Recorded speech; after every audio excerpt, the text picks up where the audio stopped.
विशाल अभी आ रही है आवाज? ओके, चलिए फिर स्टार्ट करते हैं आज का। आज है MMT2 का डिस्कशन।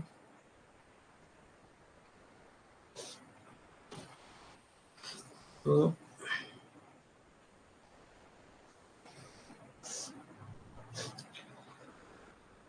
MMT2 का फर्स्ट क्वेश्चन है,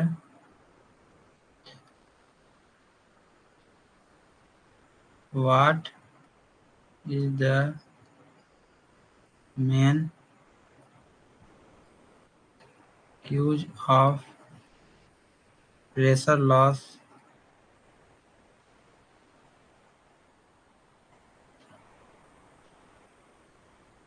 in mine एयरवेज। इसमें 4 ऑप्शन हैं। ऑप्शन नंबर ए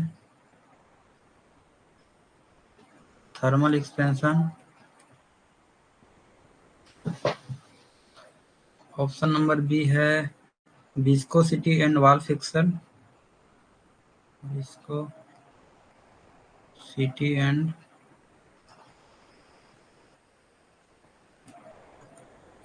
वॉल फ्रिक्शन, ऑप्शन सी है ग्रेविटेशनल फोर्स,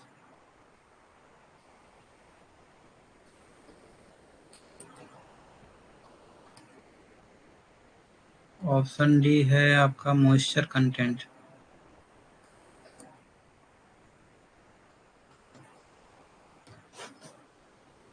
तो फर्स्ट क्वेश्चन में पूछा है माइन एयरवेज में प्रेशर लॉस का मेन कारण क्या है। तो माइन एयरवेज में जो प्रेशर लॉस होता है वो दिया गया है एटकिंसन इक्वेशन के द्वारा, बाय एटकिंसन्स इक्वेशन। अगर वेंटिलेशन पढ़े होंगे तो पता होगा आपको, इसका फार्मूला होता है pressure loss equal to KS/Q²/A³। तो इसमें जो यस दिया है ये होता है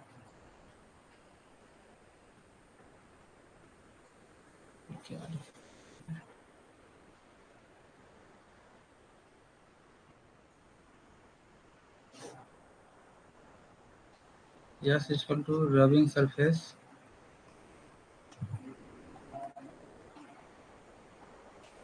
इनटू लेंथ।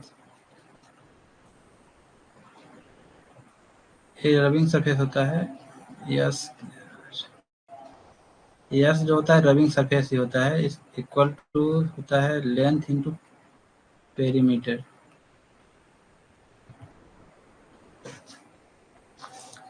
तो इसमें जो मेन क्यूज होता है प्रेशर लॉस का, ये होता है वॉल फ्रिक्शन, मतलब इसका जो रबिंग सरफेस है वो मेन होता है। अब विस्कोसिटी, तो इसका जो मेन क्यूज है वो एटकिंसन इक्वेशन से पता चल जाएगा मेरा कि इसका जो मेन क्यूज है रबिंग सरफेस है, जो कि वॉल फ्रिक्शन है। इसका जो ऑप्शन नंबर बी है वो करेक्ट आंसर है।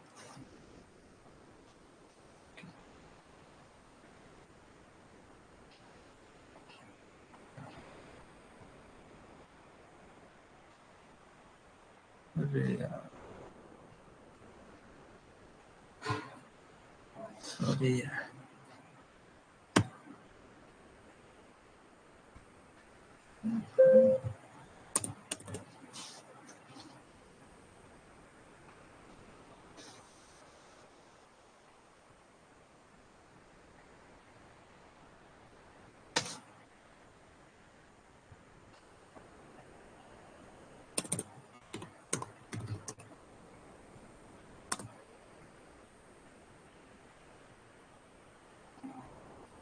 अभी दिख रहा है ना?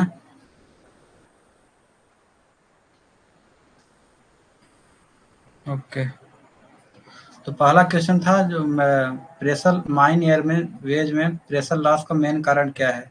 इसमें 4 ऑप्शन दिए हुए थे, thermal expansion, viscosity and wall friction, gravitational force और मॉइस्चर कंटेंट। माइन एज में जो प्रेशर लॉस होता है वो एटकिंसन इक्वेशन के द्वारा दिया गया है। तो उसका जो फार्मूला होता है प्रेशर लॉस का K/S/Q²/A⁴, जो इसमें एस दिया है वो होता है रबिंग सरफेस, जिसका होता है लेंथ इंटू पेरीमीटर। वही रबिंग सरफेस ही मेरा वाल मेन कारण है वाल फ्रिक्शन का, इसीलिए जो उसका ऑप्शन नंबर बी है वही इसका करेक्ट आंसर होगा, दैट इज विस्कोसिटी एंड वाल फ्रिक्शन।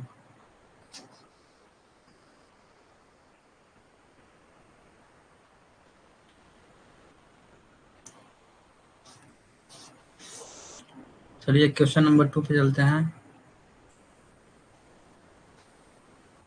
क्वेश्चन नंबर 2 पूछा है equation two calculate pressure loss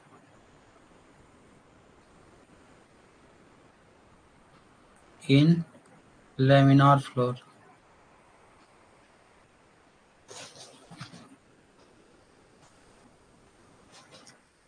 इसमें 4 ऑप्शन दिए हैं। पहला ऑप्शन है आपका Darcy Weisbach equation. Option B है आपका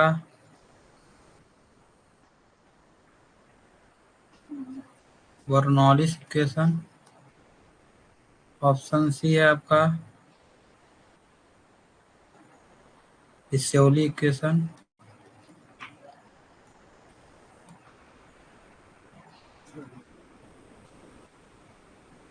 ऑप्शन डी है आपका अटकिंसन इक्वेशन।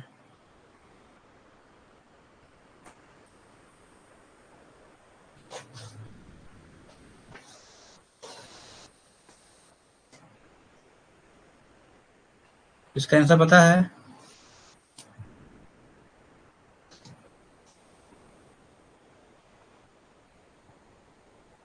ओके, बताते हैं। इसमें जो मॉइस्चर कंटेंट है इससे क्या होगा? प्रेशर लॉस इसमें या क्वांटिटी पे निर्भर करता है, एरिया पे निर्भर करता है और रनिंग सरफेस पे निर्भर करता है। मॉइस्चर कंटेंट से क्या होगा? इसमें सिर्फ प्रेशर, एयर का वेट बढ़ेगा जिसमें नेचुरल वेंटिलेशन अच्छे से होगा, बाकी इसमें कोई ज़्यादा असर नहीं पड़ेगा इसमें प्रेशर लॉस पे। प्रेशर मॉइस्चर कंटेंट से निर्भर ही नहीं करता है उसका।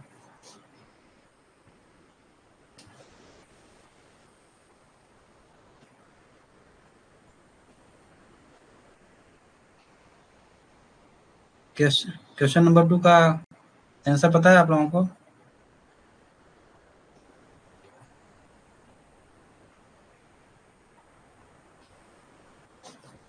देखिए मैं चारों चीज़ों को समझाता हूँ अब।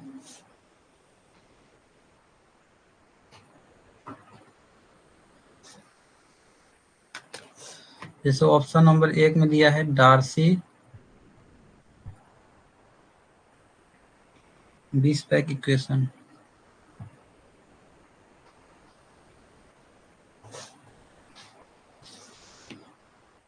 इसका यूज होता है use to calculate pressure loss या हेड लॉस बोल सकते हैं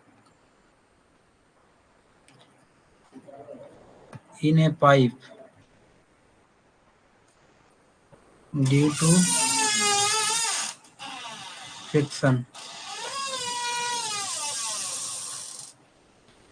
इसका जो फार्मूला होता है HF=FL_V²/2GD।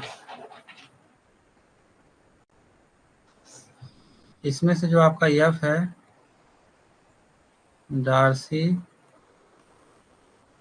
बीसबेक कांस्टेंट है, L है आपका लेंथ, V वेलोसिटी,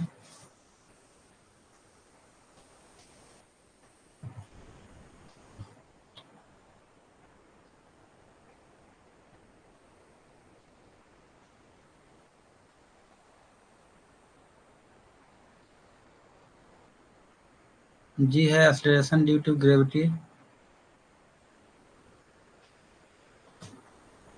डी है डायमीटर। लेंथ का यूनिट मीटर में, वेलोसिटी का मीटर पर second, acceleration due to gravity का मीटर पर सेकेंड स्क्वायर, डायमीटर का मीटर।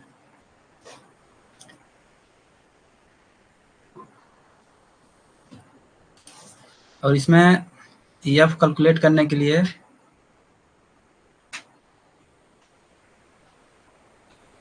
64/RE कब होगा? जब ये लेमिनार फ्लो होगा।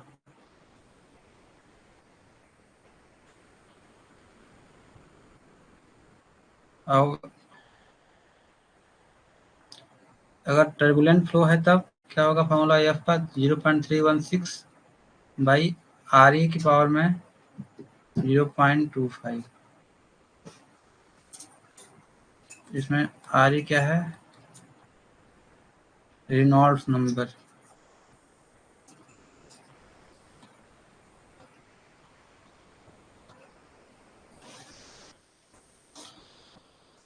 RE का फॉर्मूला क्या होता है? V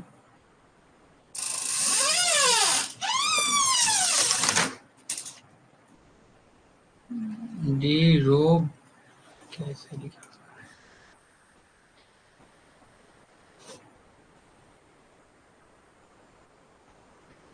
यह है विस्कोसिटी। तो डार्सी वीक्स की इक्वेशन क्या है? हेड लॉस कैलकुलेट करने के लिए रहता है, जो कि पाइप के फ्रिक्शन से जो भी हेड लॉस होता है उसको कैलकुलेट करने के लिए होता है। और इसका जो फार्मूला है HF=FL_V²/2GD। और इसमें एफ कैलकुलेट करने के लिए क्या फार्मूला है? अगर लेमिनार फ्लो है तो 64/RE, अगर यही टर्बुलेंट फ्लो हो गया तो एफ कैलकुलेट करने के लिए फार्मूला है 0.316/RE की पावर में 0.25। इसको 1/4 भी लिख सकते हैं। टर्बुलेंट फ्लो, इसको नोट डाउन करके रखिएगा, पूरा आपके लिए आसान रहेगा बाद में।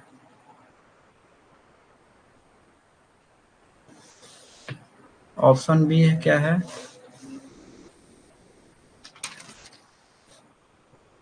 ऑप्शन बी है Bernoulli's equation.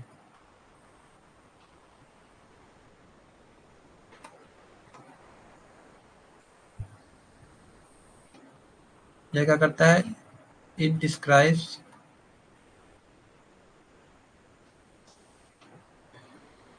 The relation between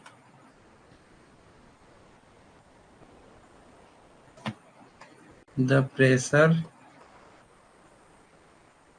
kinetic energy and gravitational potential।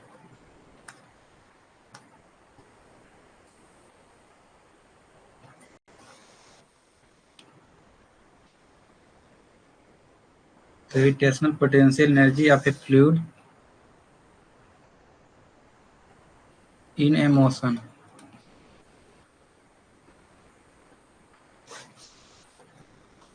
मतलब क्या हुआ? जो उसका टोटल मैकेनिकल एनर्जी रहता है वो remain constant through out the flow. It's total mechanical energy remain constant throughout its flow, that is pressure P1 plus 1/2 rho v square plus rho gh, ये होता है कांस्टेंट। जैसे कि एक पाइप से वाटर फ्लो हो रहा है, तो कहीं इसका डायमीटर मान लीजिए यहाँ यहाँ पर इसका डायमीटर बड़ा है, यहाँ पे आके डायमीटर इसका कम हो गया, तो यहाँ पे जो भी प्रेशर, काइनेटिक एनर्जी और इसका ग्रेविटेशनल पोटेंशियल यहाँ पे जो भी रहेगा, इन दोनों का सम प्लस इसके आगे जो भी रहेगा, प्रेशर, काइनेटिक एनर्जी या ग्रेविटेशनल पोटेंशियल, ये बराबर रहेगा। मतलब इसका जो mechanical energy through out it's flow remain same. मतलब कि अगर यहाँ जैसे वेलोसिटी यहाँ पर कम रहेगा तो यहाँ पे बढ़ जाएगा, तो यहाँ पे जो भी रहेगा से इसको लिख सकते हैं P1 plus half rho V1 square plus rho GH1 equal to P2 plus half rho V2 square plus rho GH2।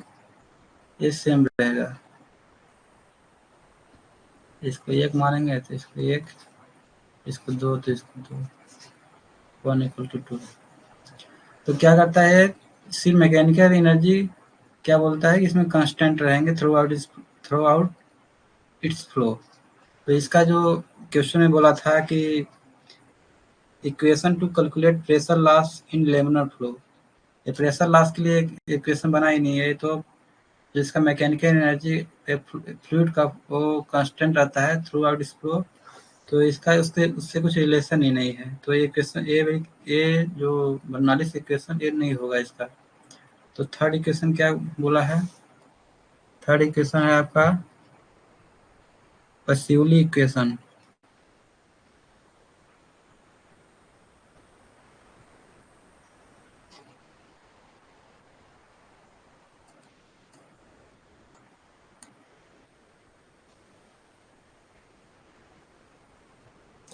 ये इक्वेशन बना है लेमिनर फ्लो के लिए, प्रेशर डिफरेंस। इसका फॉर्मूला होता है 8Q viscosity L by pi R की power में 4। विस्कोसिटी का यूनिट होता है पास्कल सेकेंड। यूनिट एकदम अच्छे से याद होना चाहिए, इसको लिख के एकदम रख लीजिएगा पूरा। गेट के लिए यूनिट का जो याद रखना बहुत जरूरी है। AL है लेंथ ऑफ सिस्टम।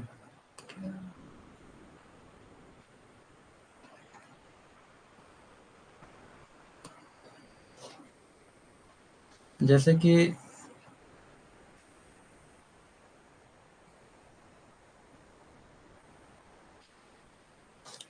यहाँ पे मान लीजिए P1 प्रेशर है, यहाँ पे P2 प्रेशर है। इसका प्रेशर डिफरेंस मापने के लिए पसेली इक्वेशन बना हुआ है। इसका यूज लेमिनर फ्लो के लिए होता है। ऑप्शन डी है अटकिंसन इक्वेशन।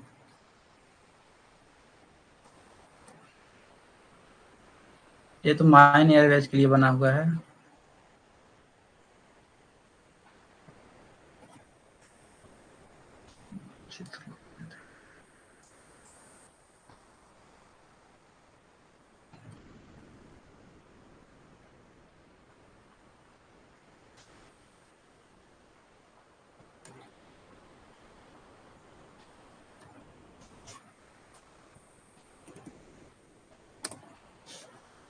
क्वेश्चन नंबर 2 समझ में आया है, इसका आंसर क्या होगा?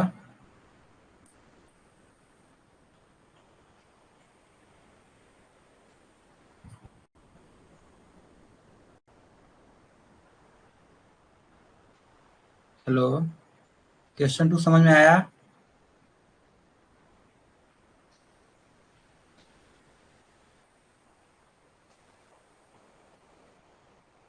बोलोगे भाई यार समझ में आया नहीं आया? नहीं आया तो नो लिखो, आया तो यस लिखो।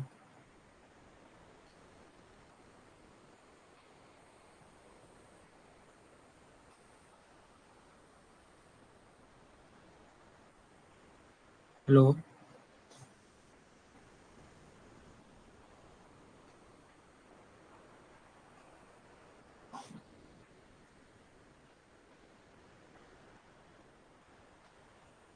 चलिए बढ़ते हैं क्वेश्चन नंबर 3 की तरफ।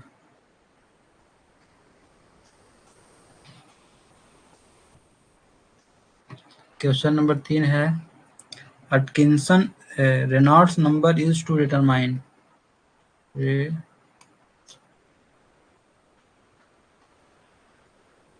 number used to determine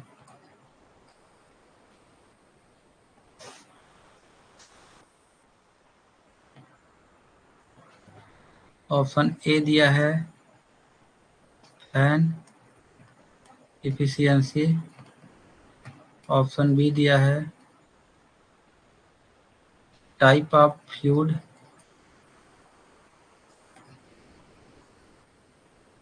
option C दिया है टाइप ऑफ फ्लो।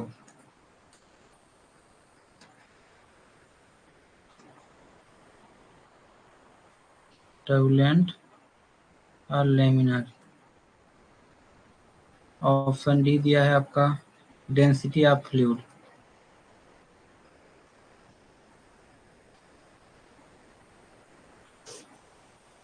तो इसका आंसर होगा type of flow, that is turbulent और लेमिनर।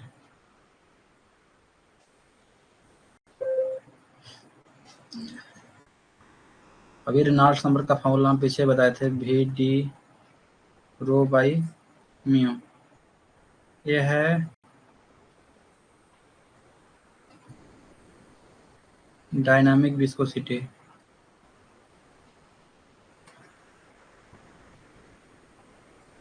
इसका यूनिट भी बताए थे हम, पास्कल सेकेंड। इसको याद रखिए, यूनिट भूल जाएंगे तो एग्जाम में कुछ नहीं हो पाएगा। यह डेंसिटी है केजी पर मीटर क्यूब।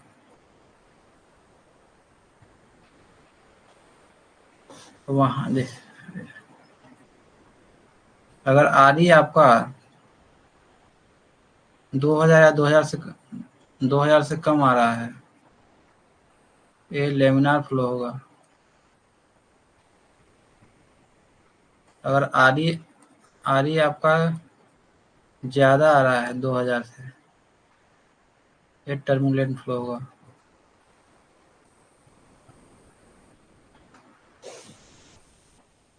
तो रेनॉल्ड्स नंबर किस लिए यूज होता है? हमारा जो फ्लूइड फ्लो हो रहा है किस तरह का, टर्बुलेंट फ्लो हो रहा है, लेमिनर फ्लो हो रहा है, उसको डिटरमाइन करने के लिए रेनॉल्ड्स नंबर का यूज करते हैं।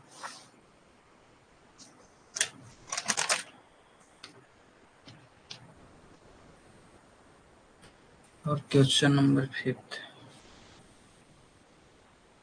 क्वेश्चन नंबर 5,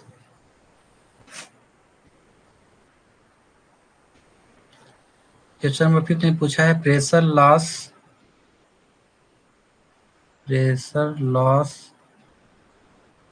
इज डायरेक्टली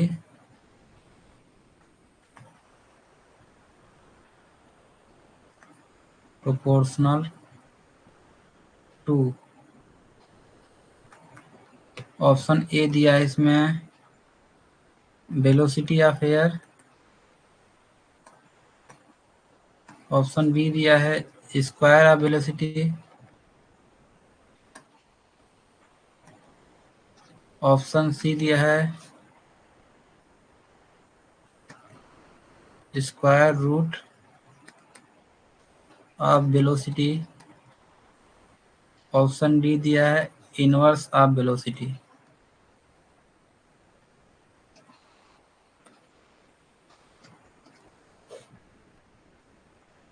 हम इसका भी फॉर्मूला लिखवा चुके हैं प्रेशर लॉस का, जो अभी बताए थे डार्सी वीसबैक इक्वेशन में। जिससे हेड लॉस जो आपका होता है, pressure loss head loss same होता है। तो हेड लॉस जैसे मान लीजिए प्रेशर लॉस, इसका जो फार्मूला लिखवाए थे हम, F L V square by 2 GD। इसमें जो आपका वेलोसिटी है, वेलोसिटी का स्क्वायर है इसमें, तो जो इसका जो प्रेशर लॉस हुआ है और डायरेक्टली प्रोपोर्शनल टू वेलोसिटी के स्क्वायर। तो इसमें इसका होगा pressure loss directly proportional to V square. तो इसका आंसर होगा स्क्वायर ऑफ वेलोसिटी।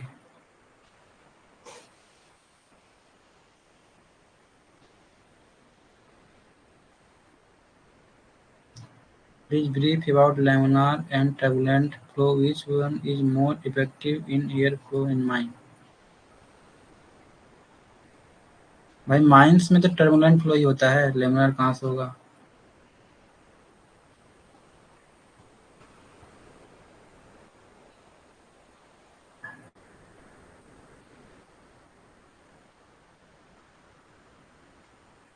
माइंस में टर्बुलेंट फ्लो ही होगा, लेमिनार फ्लो नहीं होगा।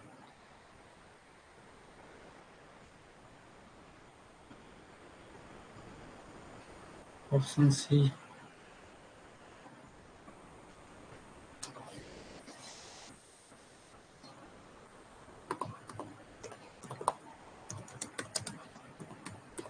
ऑप्शन सी क्या है?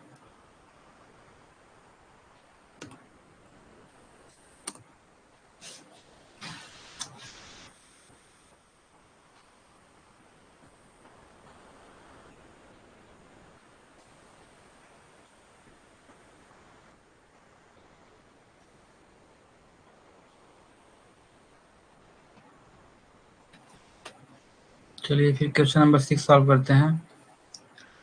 क्वेश्चन नंबर 6 एक न्यूमेरिकल है। इसमें बोला है calculate the pressure loss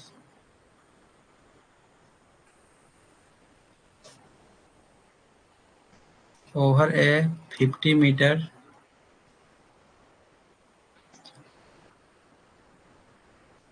long circular duct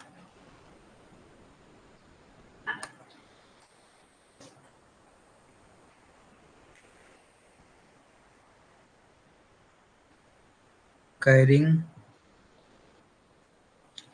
air A10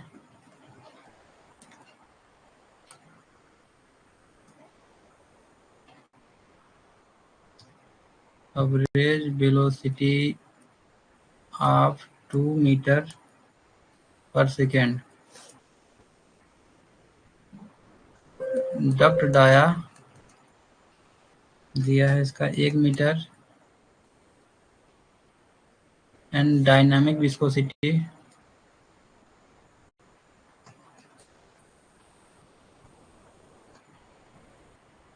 दिया है इसका 1.8 into 10⁻⁻5 pascal second. Assume flow is laminar. अभी हम लेमिनार के लिए फार्मूला बता चुके हैं। इसका फार्मूला हम बताए थे, pressure loss equal to 8Q viscosity का multiply into length by pi R की पावर में 4।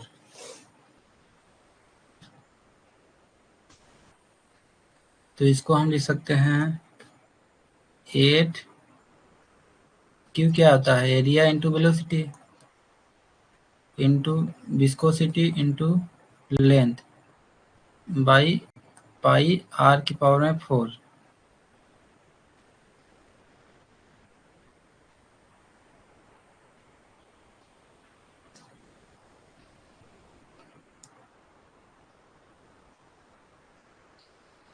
फिर क्या लिख सकते हैं, 8 इंटू एरिया क्या होता है, पाई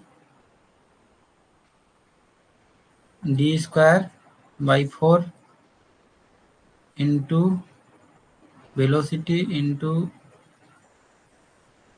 viscosity into length into pi R को लिख सकते हैं D/2, इसके पावर में 4 कर दिए। यहाँ से पाई कट जाएगा, 4 दूनी 8, तो 2 इंटू वेलोसिटी हमारा कितना दिया है, 2 दिया है, इंटू विस्कोसिटी दिया है 1.8 इंटू 10⁻⁻5 इंटू लेंथ दिया है इसका 50 मीटर। इसको अच्छे से करते हैं।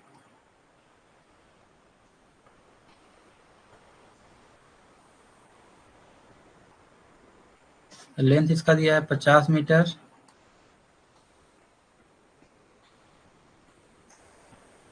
D/2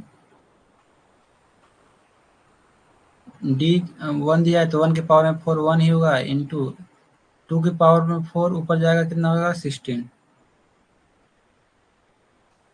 इसका जो मल्टीप्लाई करने पर आंसर कितना आएगा 5760 into 10 power -5 pascal equal to कितना हो जाएगा 0.0576 पास्कल।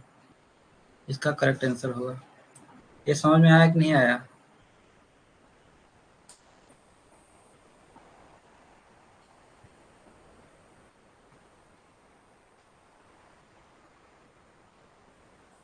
थर्ड क्वेश्चन समझ में नहीं आया है?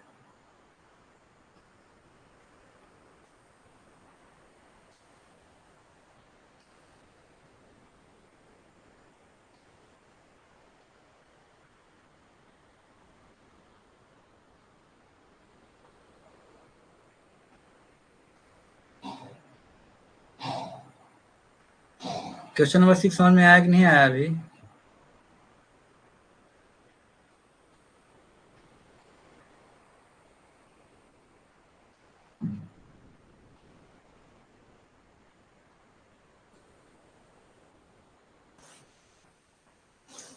चलिए क्वेश्चन नंबर 7।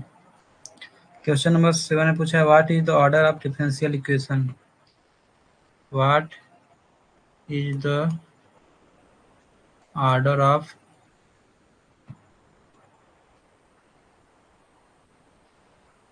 Differential equation. इसमें दिया है D square Y by D X square plus 3dy by D X plus Y equal to 0। जब ऑर्डर ऑर्डर का मतलब क्या हुआ है कि कितनी बार वो जो इक्वेशन दिया है वो कितनी बार डिफरेंशिएट हुआ है। तो इसमें कितनी बार डिफरेंस हुआ? सबसे बड़ा सबसे सबसे ज़्यादा बार 2 बार डिफरेंशिएट हुआ है। तो इसका ऑर्डर क्या होगा 2। ये डिफरेंशिएट एक ही बार हुआ है, लेकिन जो सबसे ज़्यादा बार डिफरेंशिएट हुआ हो वही उसका ऑर्डर होगा। तो इसका जो जो सबसे ज़्यादा बार डिफरेंशिएट हुआ है दो बार हुआ है, तो इसका ऑर्डर 2 होगा।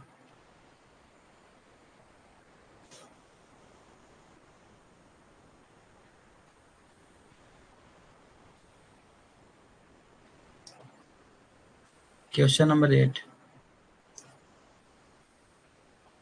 क्वेश्चन नंबर 8 में पूछा है if fan creates pressure head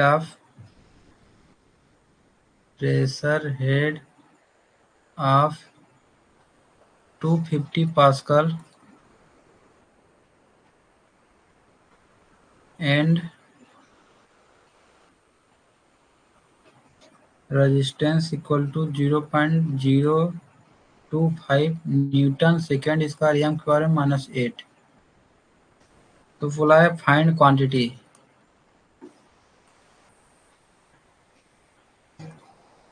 इसका सोल्यूशन होगा P equal to R Q square.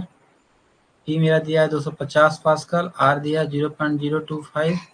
इसमें मेरा Q निकालना है, तो Q क्या होगा 250 बाई 0.025 का रूट। इसका आंसर होगा 100 मीटर क्यूब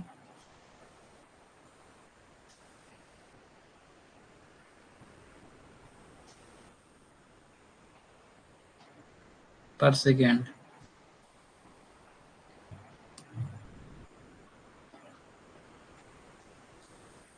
डाउट हो तो पूछिए कोई।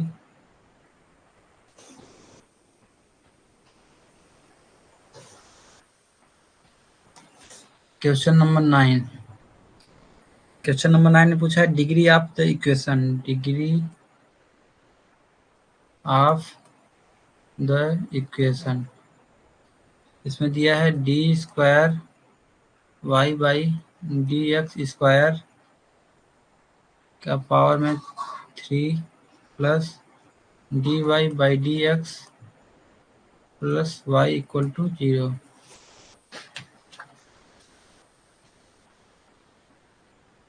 ऑर्डर का मतलब होता है कि सबसे ज़्यादा बार कौन सा डिफरेंशिएट हुआ है, तो इसमें इसका जब ऑर्डर पूछेगा तो इसका ऑर्डर क्या होगा, 2 होगा। जिस भी डिफरेंशियल इक्वेशन का अगर ऑर्डर 2 हो गया तो इसी के पावर में देखेंगे सबसे, इसके पावर में क्या लगा हुआ है, जिसका पावर 3 है, तो इसका डिग्री जो होगा 3 होगा।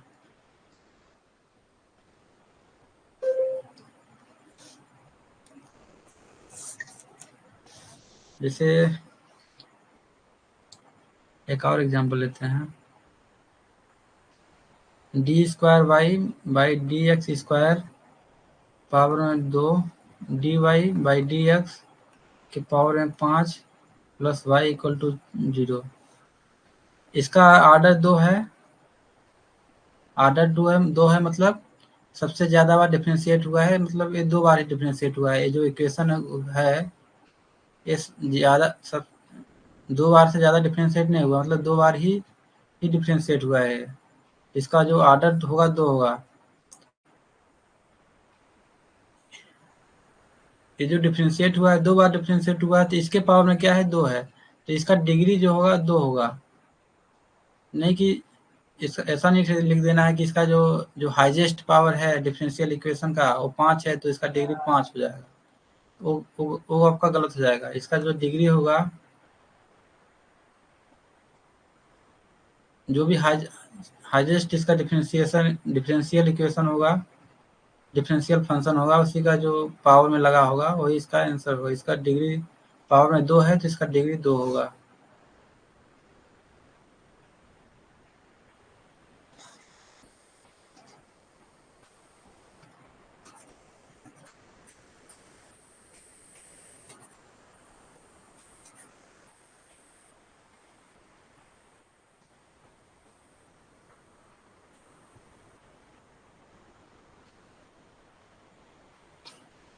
Question number 10।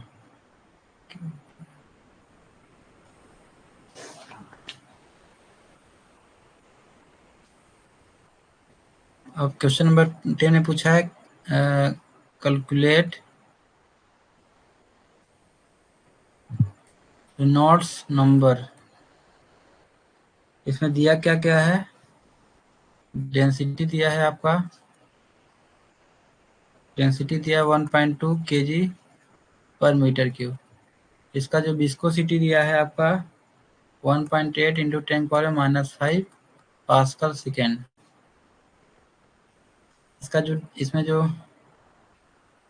डायमीटर दिया है आपका 0.5 मीटर और वेलोसिटी दिया है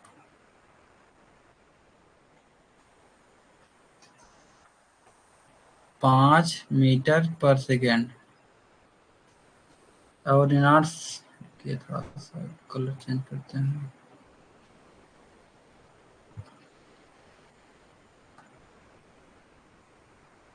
अभी मैं पहले बता चुका हूँ रेनॉल्ड्स नंबर का जो फॉर्मूला होता है,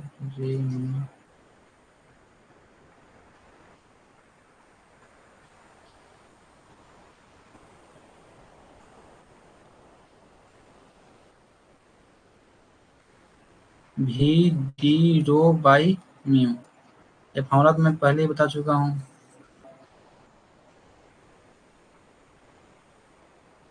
इसमें कैलकुलेट भी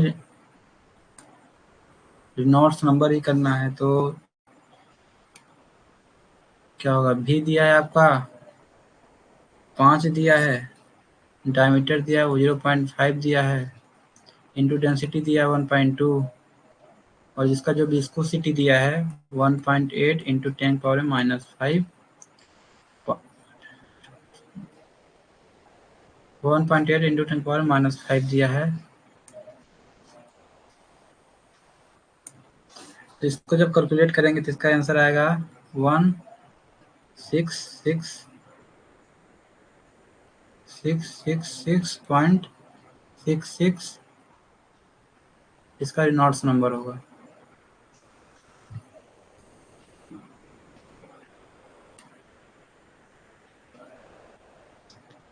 कैलकुलेट करते बनता है ना, नहीं बनता है गेट कैलकुलेटर पे।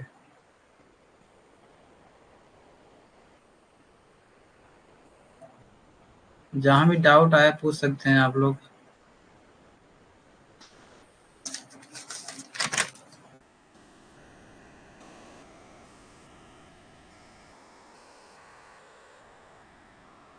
Question number 11।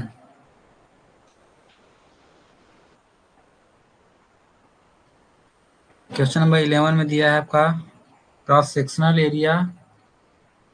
Cross sectional area आपका दिया है 2 मीटर स्क्वायर और एंड इसका जो वेलोसिटी दिया है 3 मीटर पर सेकेंड। तो इसमें क्वेश्चन में बोला है find quantity.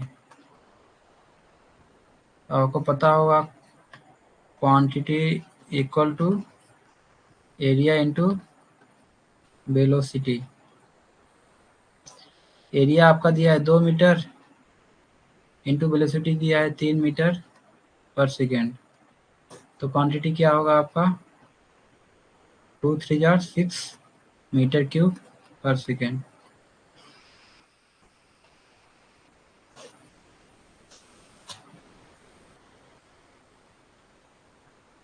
Question number 12।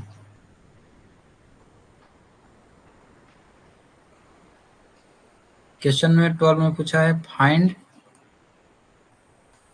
Head loss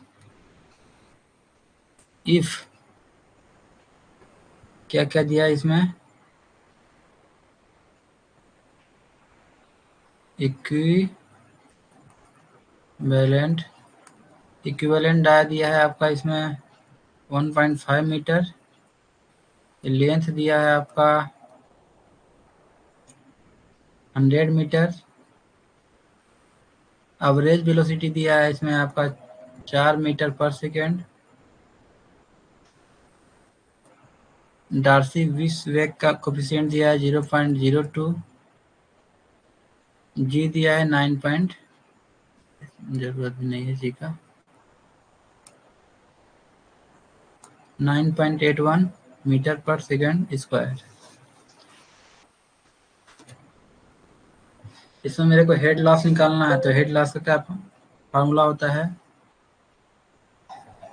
head loss due to friction का फार्मूला होता है F L V square by 2 G D. ये सब मैं पहले ही इलिब्रेट कर चुका हूँ। एफ दिया है 0.02, लेंथ दिया है 100 मीटर, वेलोसिटी दिया है 4, इसका स्क्वायर कर देंगे इंटू 2 इंटू जी दिया है 9.81 इंटू डायमीटर दिया है आपका 1.5। इसको जब कैलकुलेट करेंगे तो आएगा 1.08 मीटर। ये जो इसका ये जिसको बोलते हैं head loss due to friction. Head loss due to friction.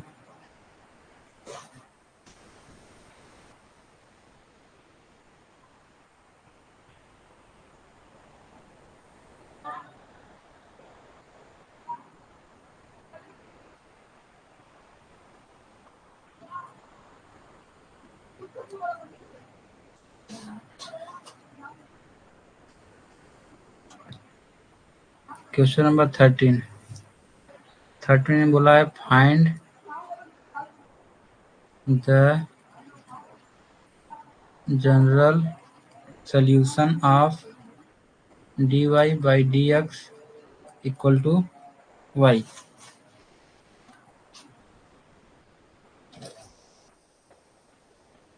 इसमें क्या कर सकते हैं?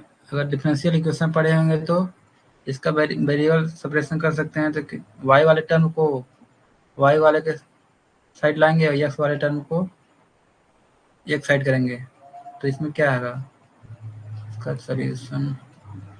इसको लिख सकते हैं 1/y dy equal to dx। इसको जब इंटीग्रेट करेंगे 1/y का क्या होता है?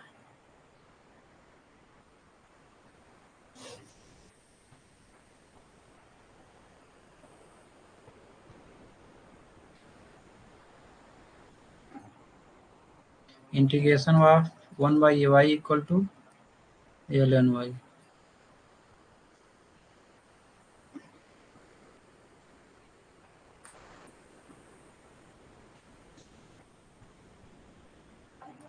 क्या होगा 1/y का ln y, और डिफरेंशिएशन का df का इंटीग्रेशन क्या होगा x प्लस सी।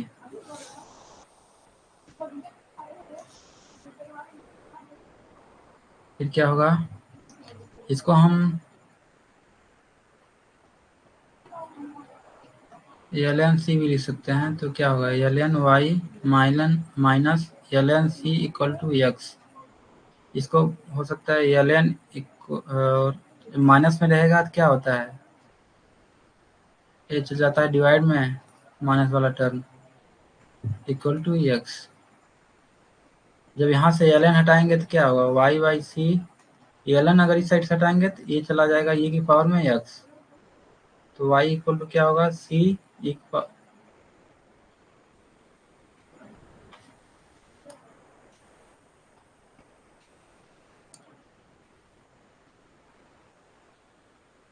इसका करेक्ट आंसर ये होगा।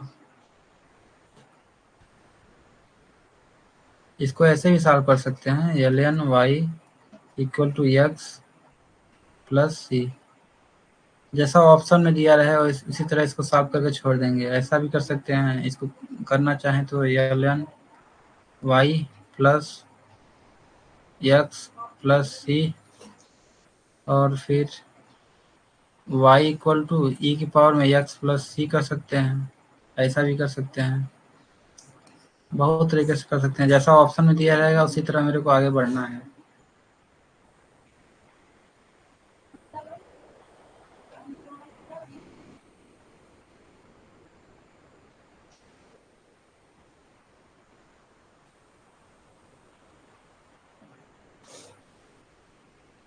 Question number 14,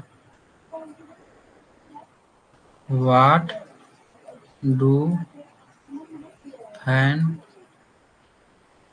characteristic curve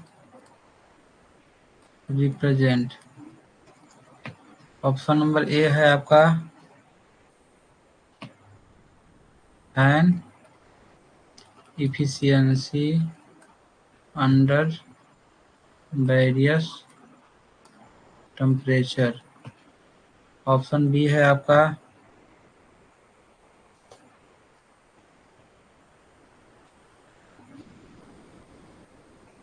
fan performance under varying air quantity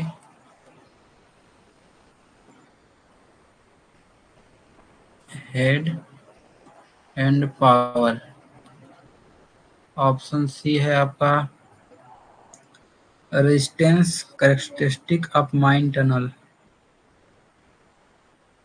resistance characteristic of mine tunnels. Option D है आपका air flow pattern in mine shaft. Air flow pattern in mine shafts. जो fan characteristic जो curve है वो represent करता है क्या, fan का performance under varying air quantity head and power. तो उसका आंसर होगा ऑप्शन नंबर बी। इसका जो कर्व का टेम्परेचर से कोई लेना देना नहीं होता है, इसका रेजिस्टेंस से कोई लेना देना नहीं है, और एयर फ्लो का पैटर्न कैसा है इससे भी इसका लेना देना नहीं है। ये सिर्फ परफॉर्मेंस शो करेगा एयर क्वांटिटी हेड और पावर का, जैसे जैसे चेंज होगा उसी तरह इसका कर्व बनाएगा fan.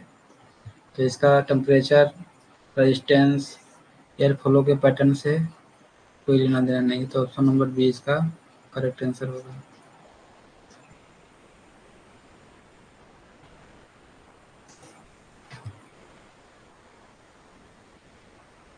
Question number 15, what is a necessary condition for applying fan law? What is necessary condition for applying fan laws? इसका जो ऑप्शन नंबर ए दिया है, constant temperature of air flow, temperature of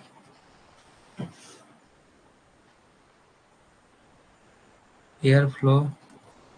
option B दिया है आपका, axial fan type only, axial fan type only. Option C दिया है आपका, geometrically similar fan.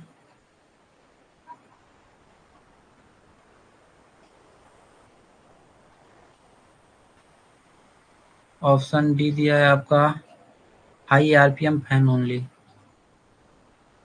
High RPM fan only.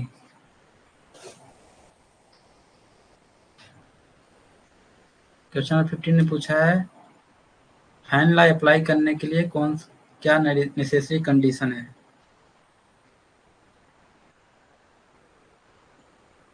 Fan law apply करने के लिए इसमें टेम्परेचर का कोई रोल नहीं है कि जो एयर फ्लो का टेम्परेचर कांस्टेंट रहना चाहिए, इसमें इसका रोल नहीं है।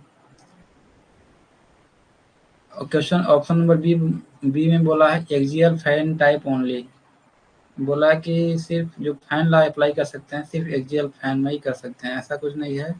जो फैन लॉ है हम उसको सेंट्रीफ्यूगल में भी यूज कर सकते हैं और एक्सियल दोनों में यूज कर सकते हैं। और ऑप्शन नंबर सी में बोला है जियोमेट्रिकली सिमिलर फैन, इसका मतलब क्या हुआ? उसका जो शेप होना चाहिए वो सेम रहना चाहिए, या मतलब अगर वो क्या बोलते हैं, दो फैन है तो उसका जो शेप होना चाहिए वो एकदम सेम होना चाहिए। वो डिफर कर सकता है साइज और स्पीड में, या दोनों का फैन का जो स्पीड है वो डिफरेंट हो सकता है, पर उसका जो शेप है वो सेम होना चाहिए। साइज भी छोटा बड़ा हो जाए वो ठीक चलेगा, लेकिन कि मैं लिख देता हूँ पे,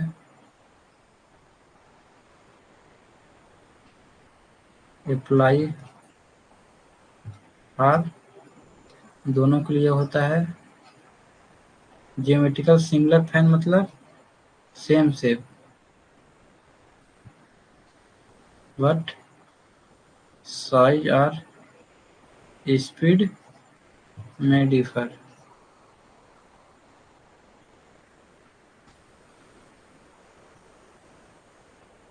ऑप्शन नंबर डी बोला है हाई आरपीएम फैन ओनली, ऐसा कुछ नहीं है। फैन लॉ हम लो आरपीएम के लिए यूज कर सकते हैं, हाई आरपीएम दोनों के लिए यूज कर सकते हैं फैन लॉ।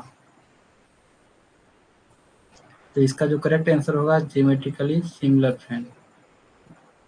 फैन लॉ हम वहीं अप्लाई कर सकते हैं अगर फैन का शेप सेम हुआ तभी हम फैन लॉ अप्लाई कर सकते हैं। तो इसका जो करेक्ट आंसर होगा जियोमेट्रिकली सिमिलर फैन। इसका टेम्परेचर एक्सियल फैन के लिए सिर्फ नहीं, दोनों फैन के लिए होगा, सेंट्रीफ्यूगल और एक्सियल दोनों के लिए। हाई आरपीएम फैन ओनली के लिए नहीं, दोनों के लिए हो सकता है। अगर आरपीएम कम है फैन का फिर भी यूज कर सकते हैं फैन लॉ, ज़्यादा के लिए तो कर ही सकते हैं।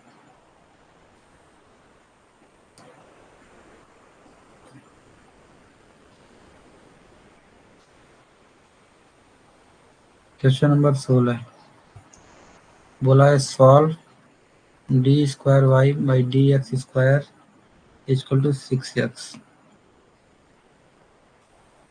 इसको क्या कर सकते हैं, एक बार करेंगे तो क्या आएगा, D Y by D X, इसका आएगा 6x square by 2 plus C.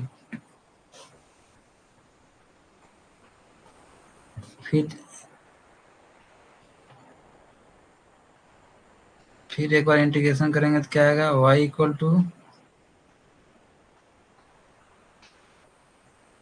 3 into X cube by 3 plus C X, इसको C1 रखते हैं, प्लस C2। फिर वाई इक्वल टू क्या आएगा, 3 से 3 कट जाएगा, X cube plus C1 X plus C2।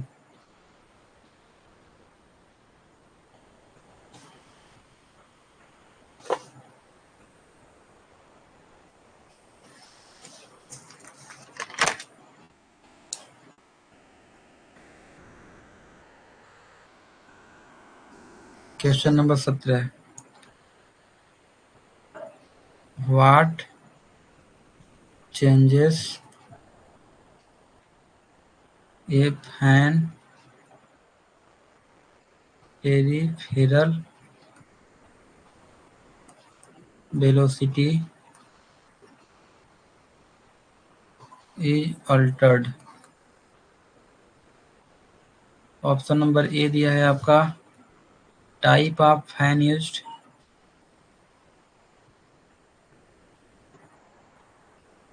Option number B दिया है आपका its characteristic curve,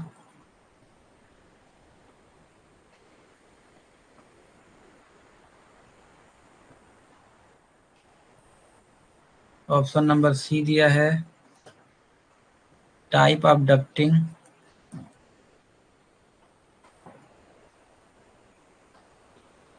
option number D दिया है आपका ब्लेड एंगल।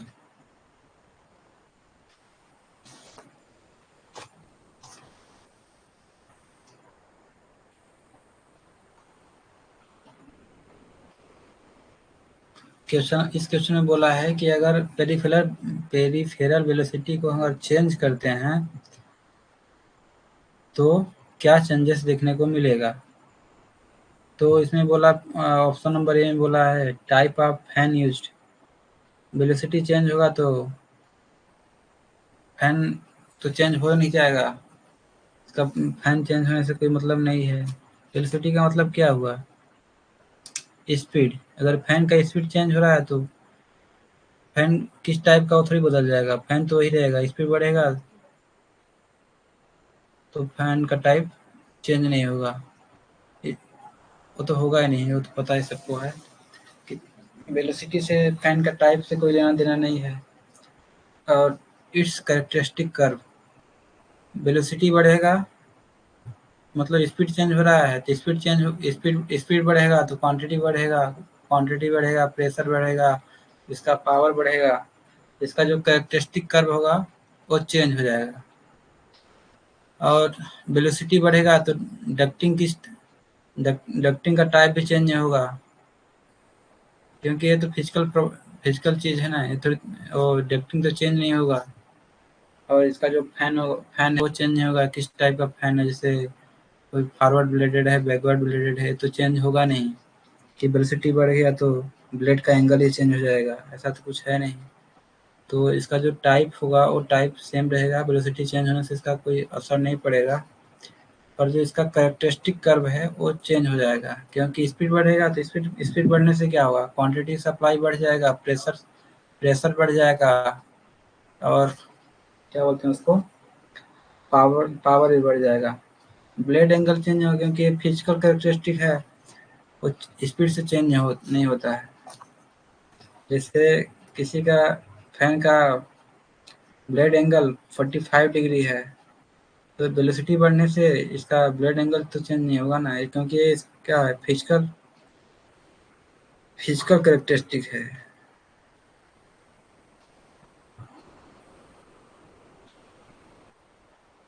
ये चेंज नहीं होगा स्पीड बढ़ने से। कर्व इसलिए चेंज होगा, जैसे आप पढ़े होंगे फैन लॉ में भी, जैसे क्या बोलते हैं इसको,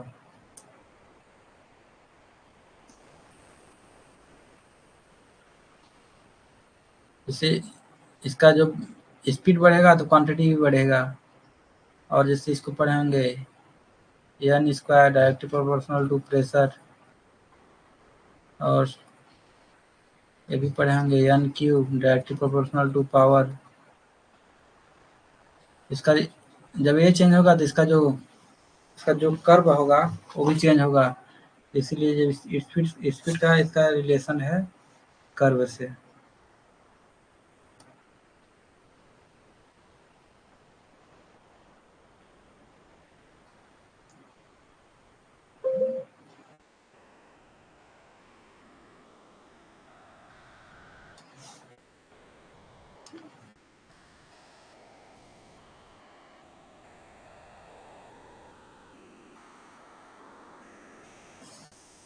क्वेश्चन नंबर 18। क्वेश्चन नंबर 18 में बोला है solve dy by D X equal to X. मेरे को वैल्यू निकालना है y 0 इक्वल टू 2। इसको सॉल्व करेंगे तो क्या होगा? Solution dy by D x integration of x. तो इसका इंटीग्रेट करेंगे तो y आएगा प्लस x का क्या आएगा, एक्स स्क्वायर बाई 2 प्लस सी। मेरे को वैल्यू निकालना है, जिससे ये जो ऐसा दिया रहे तो ये मतलब x का वैल्यू है, ये आपका y का वैल्यू है। तो y 2 होगा जब x 0 होगा। सी की इक्वल टू क्या आएगा, 2। तो इसको सब्स्टिट्यूट कर देंगे। ट्यूट इक्वेशन एक में सब्स्टिट्यूट करेंगे तो क्या आएगा, y equal to X square plus 2 X square by 2 plus 2। ये ऐसे भी है ना, y equal to half X square plus 2।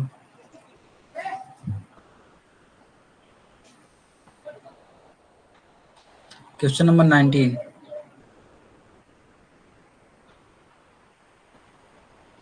In axial fan how is air flow reversal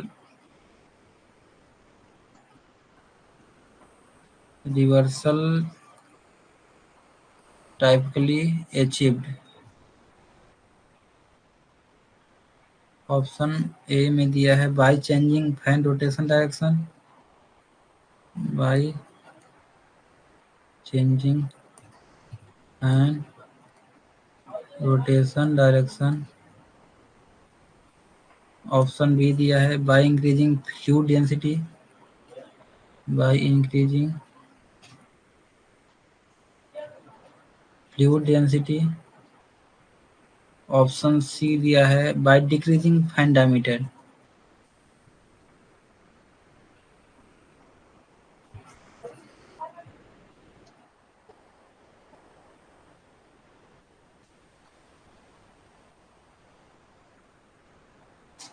question number 19 में बोला है in axial fan how is air flow reversal typically achieved?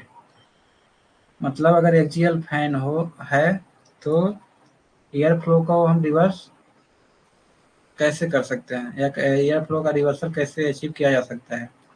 Air flow reversal कब करते हैं, जैसे माइंस में आग लग गई, उस कंडीशन में आपको एयर फ्लो को रिवर्स करना ही पड़ेगा। करना पड़े ऐसा कुछ नहीं है, कंडीशन देख के रिवर्स करते हैं। जैसे कि आग आग लग गई है आपका, और अगर फैन रिवर्स नहीं करेंगे तो बहुत लोग जो आग लग गई है उसके धुएं के चपेट में आ जाएंगे, जिससे फैन रिवर्स उस कंडीशन में करते हैं। तो इसको कैसे अचीव कर सकते हैं? जो फैन का रोटेशन है उसको इन्वर्स कर देंगे, चेंज कर देंगे, तो हमारा जो चाहते हैं कि हमारा जो फैन है रिवर्स हो जाए, वो अचीव कर लेंगे हम बाई जो ऑप्शन नंबर में ए में दिया है by changing fan rotation direction. जो फैन का रोटेशन डायरेक्शन है उसको हम चेंज, जो हम चाह रहे हैं वो मेरे को अचीव हो जाएगा। ऑप्शन नंबर बी में क्या बोला है, by increasing fluid density. Fluid की डेंसिटी इंक्रीज करने से फैन रिवर्स नहीं होगा। और ऑप्शन सी में बोला है जो फैन का डायमीटर अगर हम बढ़ा दें तो हमारा जो फैन हो वो रिवर्स हो जाएगा। डायमीटर से इसका कुछ लेना देना नहीं है, और इसका फ्लूइड डेंसिटी से भी कुछ लेना देना नहीं है। ऑप्शन नंबर ए इसलिए इसका करेक्ट आंसर होगा, क्योंकि इसमें बोला है कि अगर हम रोटेशन चेंज कर देंगे जो फैन का, तो हमारा जो हम रिवर्स एयर फ्लो को चाहते हैं रिवर्स हो जाए, तो उससे अचीव हो जाएगा। इसलिए ऑप्शन नंबर ए इसका करेक्ट है।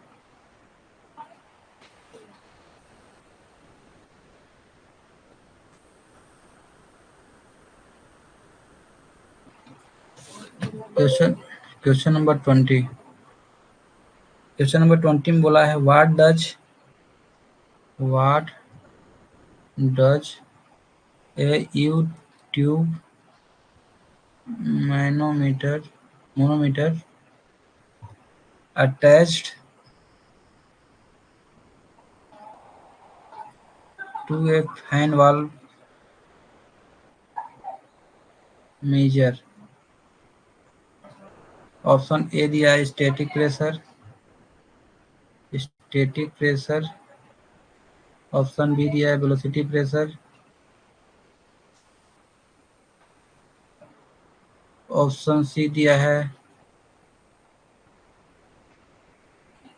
Dynamic pressure. ऑप्शन डी दिया है एटमॉस्फेरिक प्रेशर।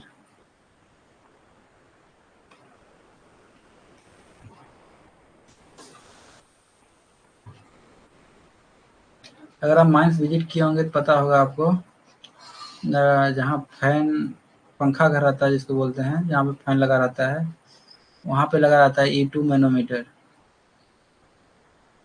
2 ट्यूब रहते हैं, एक ये दोनों प्रेशर मापते रहते हैं। इसमें कुछ फ्लूइड भरा रहता है, तो एक जो होता है टोटल प्रेशर मापता है, एक जो होता है स्टैटिक प्रेशर मापता है।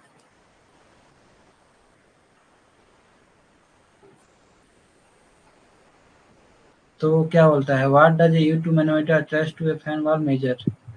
तो इसमें से बोला है कि फैन के वाल्व में जो जो भी U2 मैनोमीटर अटैच होता है वो क्या मेजर करता है। तो इसमें इसका करेक्ट आंसर होगा स्टैटिक प्रेशर। इस इससे जैसे मेरे को स्टैटिक प्रेशर पता चल गया, टोटल प्रेशर दिखाता रहता है उसमें, तो इसमें से मैं डायरेक्ट कैलकुलेट कर सकता हूँ वेलोसिटी प्रेशर। वेलो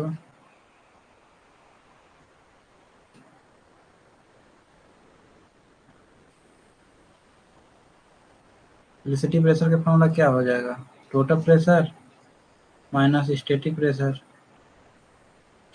तो यहाँ लिखता हूँ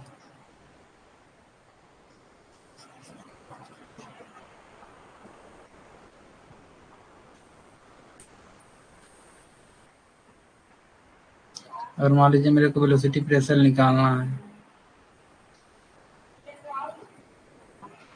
इससे कैसे निकलेगा, टोटल प्रेशर में जो टोटल प्रेशर है उसमें माइनस कर देंगे स्टैटिक प्रेशर,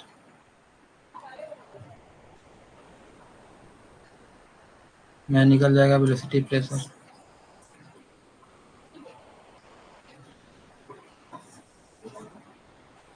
तो ऑप्शन नंबर क्वेश्चन नंबर 20 का जो पूछा है कि what does U2 manometer attach to a fan valve measure, मतलब कि U2 मैनोमीटर क्या मेजर करता है जो कि फैन वाल में लगा रहता है। तो उसका जो करेक्ट आंसर होगा स्टैटिक प्रेशर, क्योंकि स्टैटिक प्रेशर मेजर करता है, एक में 2 ट्यूब होते हैं, एक ट्यूब हमारा टोटल प्रेशर, दूसरा ट्यूब हो गया हमारा स्टैटिक प्रेशर। तो हमारा जो फैन वाल में जो हमारा U2 मैनोमीटर अटैच होता है स्टैटिक प्रेशर को मेजर करता है। तो इस स्टैटिक प्रेशर मेरा पता चलेगा तो वहाँ से मैं कैलकुलेट कर सकता हूँ वेलोसिटी प्रेशर, लेकिन डायरेक्ट हम जो हमारा ट्यूब लगा रहता है वो स्टैटिक प्रेशर ही मेजर करता है। ये अपना ये दोनों लगभग लगभग सेम ही होते हैं। ये जो वेलोसिटी प्रेशर होता है एयर के लिए यूज होता है और डायनामिक प्रेशर फ्लूइड के लिए यूज होता है। इसका जैसे फार्मूला हो जाएगा 1/2 रो वी स्क्वायर, इसका भी फार्मूला सेम होता है डायनामिक प्रेशर का।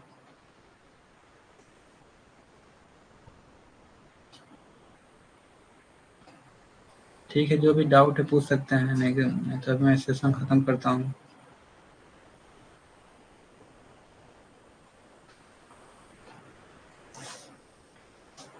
लिखा है सर आगे प्रेशर में दिया हुआ है तो प्रेशर कैसे निकालेंगे।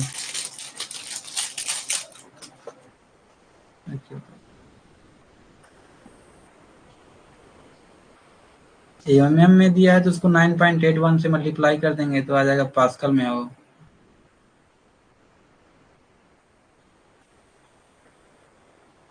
विशाल समझ में आ रहा है कुछ?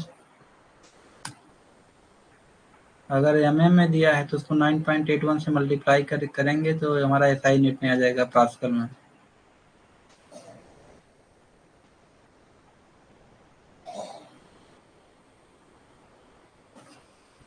विशाल समझ में आया?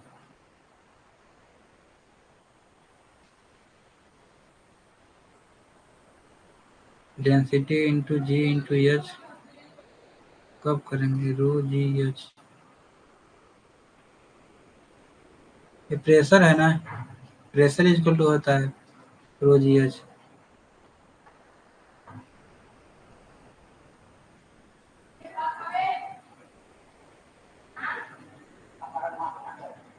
अगर मान मान लीजिए, रुकिए मैं बताता हूँ एग्जांपल से।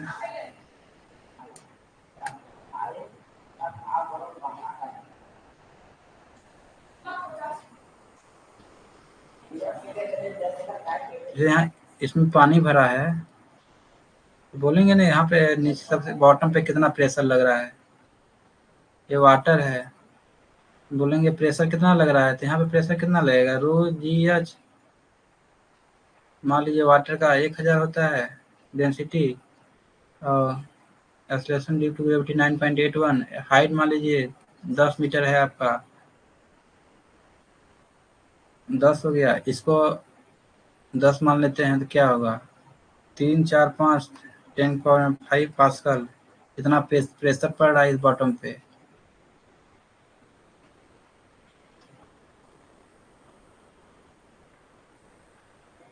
विशाल आया समझ में?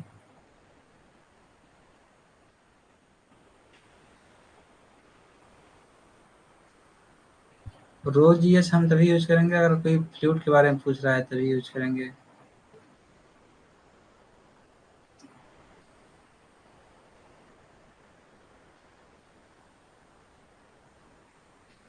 चलिए फिर सेशन को खत्म करते हैं यहीं पे। Good night.